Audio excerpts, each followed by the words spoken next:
Across history, there have been important radical transformations in technology that have continuously or very often tried to replace human labor in order to increase productivity. Those technological changes have, however, reduced the bargaining power of laborers and increased the benefits of those who have invested in those technologies. It seems unavoidable that inequality increase unless politics intervene, redistribute, and mitigate inequality.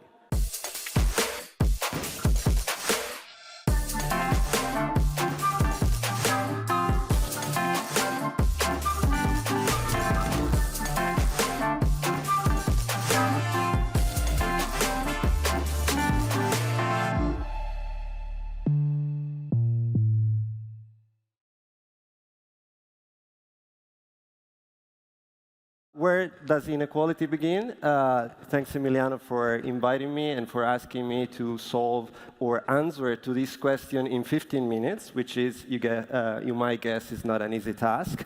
I will try to actually give you some insight of where does inequality begin, telling to you about my research. So I am an economic historian. I work in Bocconi University, and actually I turned this question in my academic career into an historical question. And the historical question is, when did inequality begin? And to answer to this question in my academic career, I have gathered a group of archaeologists, anthropologists, economists. We put together data on wealth ownership in ancient society, going back to 10,000 years before present, and we tried to measure wealth inequality in ancient society, trying to understand when did it begin and why. How did we measure? So this is the only statistical concept that I'm going to give you today, the Gini coefficient, a measure that captures the degree of concentration of wealth ownership in a group of people ranging from 0 to 1. 0 is perfect equality. Everyone in the society owns the same amount of wealth. 1 is perfect inequality. One individual owns all the amount of wealth in the society. So you can guess 0 is good, 1 is not desirable. So how did ancient society perform? Actually, as long as human society were hunting and gathering before the introduction of settled farming, human society were pretty equal.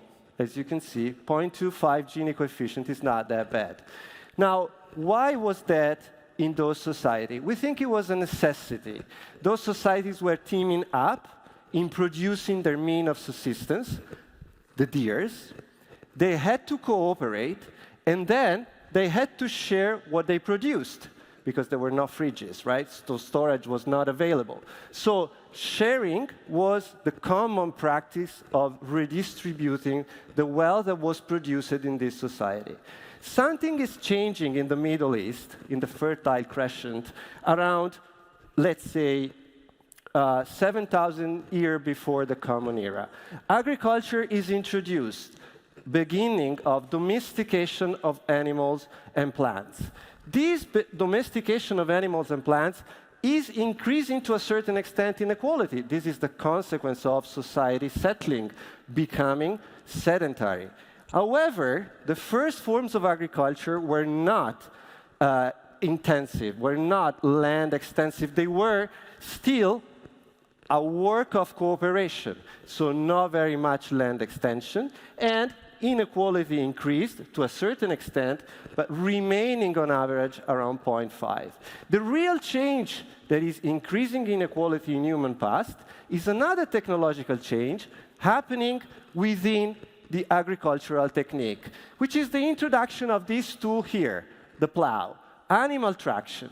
Animal traction is a radical transformation in human societies because animal traction substituted, replaced labor.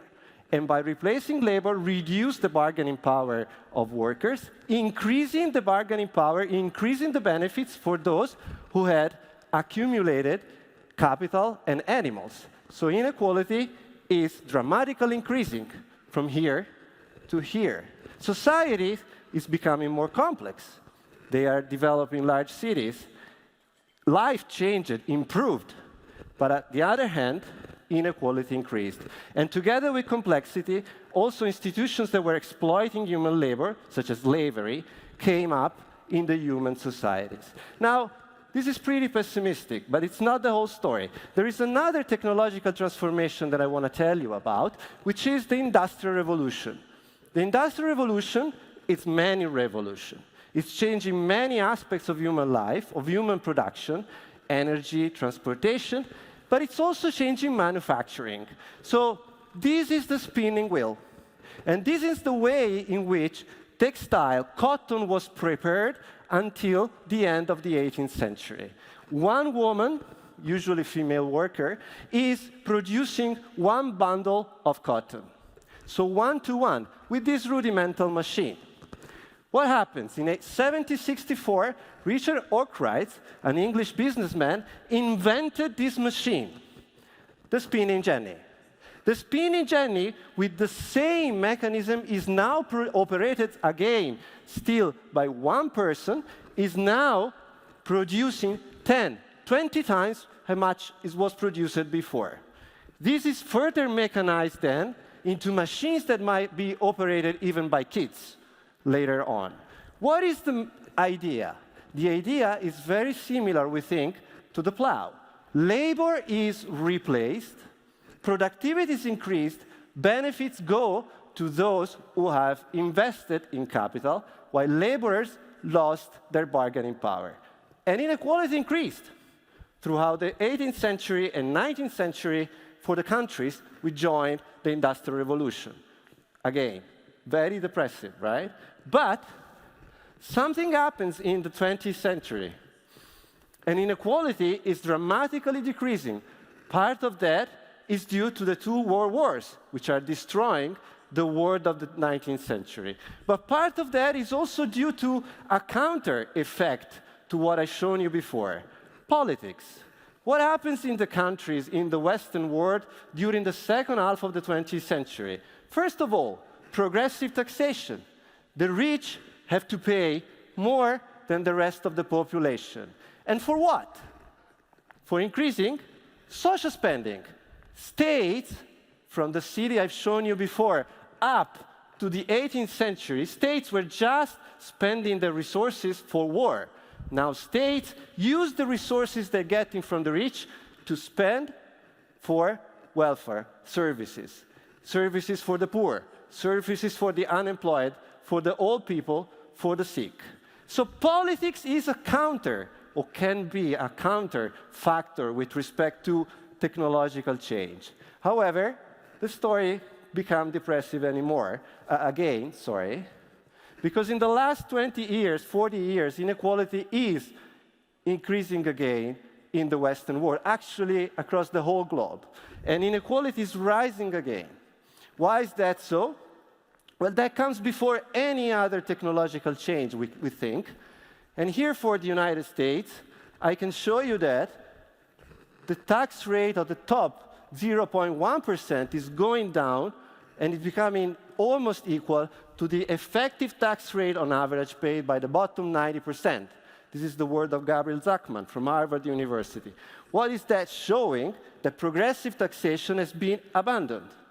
Second, still in the United States, firms tend to move their profits out of countries where they're asked to pay taxes, and they move them into tax havens.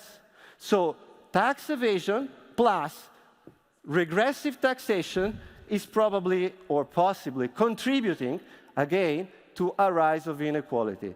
I'm almost done by saying to you that what do we learn, if we learn anything from history, is that technology matters. And across history, there have been important radical transformation in technology that have continuously or very often tried to replace human labor in order to increase productivity. Those technological changes have, however, reduced the bargaining power of laborers and increased the benefits of those who have invested in those technologies. It seems unavoidable that inequality increase unless politics intervene, redistribute, and mitigate inequality. And that can happen. The second half of the 20th century, also because of the shocks of World War I and World War II, was exactly this case, and it worked. There was redistribution, inequality decreased, and there was more welfare spending and social services. Now, we live in an era in which the new technologies, as we saw today, are trying to replace human labor. So potentially we're on the same pattern, but at the same time we see the benefits from those technologies, so I'm not saying we shouldn't adopt them. I'm saying that politics is crucial for governing those processes and governing the impact of those processes of change on inequality. And thank you for your patience.